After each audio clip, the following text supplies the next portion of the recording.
Asterisk caution. Spoilers ahead. The Masked Singer returned for a special Sunday show with a fun, weird and wonderful tribute to the 90s. Stalwart panelists Robin Thicke, Jeong, McCarthy and Nicole Scherzinger did their best to guess the secret identities of the night's costume contestants as host Nick Cannon introduced us to two brand new hopefuls, the Walrus and The Milkshake, who came to try and take on the returning champs, the Lambs. All three clandestine celebs sang their hearts out, but only one was able to move on to the next round.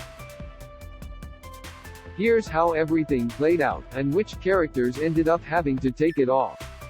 The Walrus was the first singer to take the stage, decked out in a huge yellow fisherman's raincoat and yellow hat, complete with a bird on his head.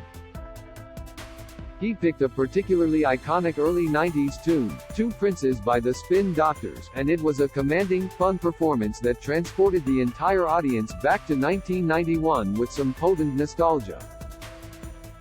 Oh my gosh, you are no joke. The competition this season just got that much harder. After that performance, Nicole marveled. You just lit a fire under 90s night. Next up, fans got a chance to meet The Milkshake, a charismatic performer, in a particularly top-heavy costume, that had the audience in the palm of his hand as he delivered a rendition of Sir Mix-a-Lot's iconic party track, Jump on It. That is the most fun performance I think we've seen this season, Ken gushed. I don't know who you are.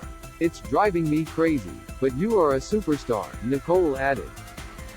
Like, for real. The final act of the night were the Queens of the Muppets Night, the trio of songstresses known as the Lambs. The talented flock of vocalists hit the stage and delivered a skillful cover of Alanis Morissette's ironically not ironic hit, Ironic. Oh, my gosh, your voices are incredible. You sound like a record up there, Nicole marveled. You precious little lambs are going to the semifinals with the crown. After all the songs were sung, it was time for the audience to vote on who would move on to the battle round, and whose Masked Singer journey was already at an end. Despite a fun and charismatic performance, the Walrus was the first to get beached. After the panelists made their final guesses, the Walrus unmasked and revealed himself to be veteran TV star, Joey Lawrence. Lawrence spoke with ET ahead of Sunday's big show, and he opened up about getting the chance to perform anonymously inside a huge walrus costume. That was my favorite part. You get to go out there and just be yourself, he marveled. It's always great to get to perform live. However, he also admitted that the costume itself didn't exactly make it easy to move and dance in. It was challenging, you sweat your ass off in there. But it didn't bother me. It was almost like a challenge to see if I could even do it, he explained. If you're gonna go on the show, you know what you're getting into, so don't complain about it. Because it's supposed to be fun, and it is fun. That's why I did it. After the Walrus unmasking, the Milkshake and the Lambs returned to center stage for the night's musical showdown, which pitted both acts against one another by having them each deliver half of the same song, interpreted in their own way. The Milkshake was up first and brought a fun vibe and flair to the iconic What Is Love by Hathaway. However, the Lambs brought some heartbreak to their unique and wildly original take on the famous tune, turning it into an emotional ballad that simply blew the audience away. This rendition, it is the most original cover of a song in a battle royale we've ever had on The Masked Singer, Ken said in awe, calling the performance transcendent. Despite giving it his best try, the Milkshake ended up getting tossed to the side, ending his Masked Singer journey. The Lambs were crowned champions once again, before the panelists were tasked with once again guessing his identity, all to no avail.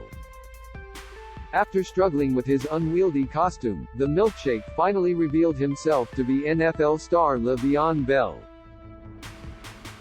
Bell spoke with ET ahead of Sunday's show and explained why he wanted to be a part of The Masked Singer. When they first asked me to be on the show, I was blown away.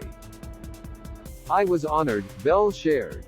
I jumped on that so quickly because it's one of those shows where it's fun, but you still can kind of show another side of talent that you have. I thought it was a great opportunity to show people that I am a good performer," he added. Bell admitted that he just had so much fun doing the show, and would do it again in a heartbeat. "It was just a blast. It was a great experience all around," Bell shared. "I wish I could rewind and do it all again." Next week, the Lambs will fight for their crown one last time, against two new challengers looking to secure a place in the finals. The Masked Singer airs Wednesdays at 8 p.m. Eastern Time, PT on Fox. Check out the gallery below for a look at every single contestant who has ever had to take it off throughout the history of the show.